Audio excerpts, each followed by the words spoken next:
What's good, y'all? So, I was recently talking to one of my friends about the whole Hillman talk situation, and I wanted to touch on it here because I was holding off on speaking about it publicly because I wanted to see how things were going to go. So, I already expected, these things to happen because that's just the nature of these people. They do this every single time. We saw it with the Black Girl Follow train. They wanted in, they weren't centered, they tried to steal it and, recreate it for themselves. It didn't work. Then they tried to destroy it, and they actually were successful in that because they got the hashtag banned. They were so upset about not being centered in the space that we created for ourselves that they actually destroyed it. That's what they do. I've said this multiple times, and I figured that that would happen with this because we were being a little too open with it.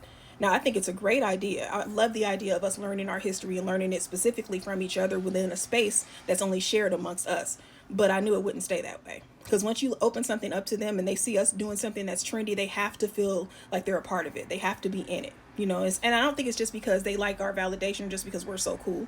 I mean, that's true, but I think it's because they're just overseers. I think that they like to watch what we're doing so they can remain two steps ahead. They watch what we're doing, make sure we're not planning or organizing or whatever. And if we are, they want that information. That's why they're there. They have this obsession with watching what we do. And that's nothing new. But I think that Black people as a whole, I think that our big hearts are really our Achilles heel. I absolutely believe that because we try to be so inclusive and so open in spaces that we create for ourselves, and they're intended to be safe spaces, but then we allow the threat into the safe space and we don't see it. There's always those handful of people who feel like everybody else should be welcome. I saw some of those comment sections and people were like, yeah, come to the front, doing all that. And then they feel too comfortable. And then when they feel like they're leading the space, y'all want to get mad. They shouldn't have been in the space to begin with. Now, I personally would have done it on Zoom or something with a private link so I know exactly who's going to be in there with me. And it's not just to be, and it's not an exclusivity thing, but it is.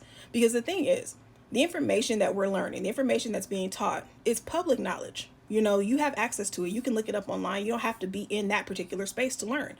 But that's been the excuse. Well, where else are we supposed to go to learn? The internet, where you go everywhere else. Why do you feel the need to infiltrate our spaces and to the point that you're taking over? You're correcting people and trying to talk over the teachers, and you don't know how to be a guest in any type of space. That's the problem. So when you allow them to continually come into those spaces and do the same thing that they've always done, and then it damages the movement, whose fault is it really? Like, honestly, because I personally wouldn't have had it that open. It was a little too integrated for me. That space was intended for us to learn about our own history with each other. And as soon as you start to invite other people into it, the mission gets derailed. And that's what we saw. They start trying to trademark the name and hashtagging it and trying to change it to something else that it wasn't intended to be. They don't even know where Hillman comes from, like a lot of them. So I think that we have to be more careful with that. If we create a safe space and it's intended to be a safe space, it needs to remain a safe space. Don't invite the threat into it because we know how these people move. They do it every single time. And I'm happy to see, their own community checking them on this, but it shouldn't even be necessary at this time. You guys already understand how this works and how you're not supposed to come into these spaces to be centered, but they can't not do it. They have to watch what we're doing. And it's not just because they think we're cool or because, we created something and they just want it. It's because they have to watch us. That's their way of keeping control over us, knowing what we're doing. Are we organizing? Are we planning? What are we saying to each other? It's a way to remain two steps ahead. So I think we got to be more careful and less welcoming. I'm sorry. I know that that's hard, especially for Black women, because we're used to just giving. We're used to helping. We're used to being the savers. We ain't got to save everybody, y'all. We have to do for us. And this was one of those things that should have been strictly for all of us. And I don't care how anybody takes that. That's what it is. You guys know your nature just like we know it. So we're not going to talk around that.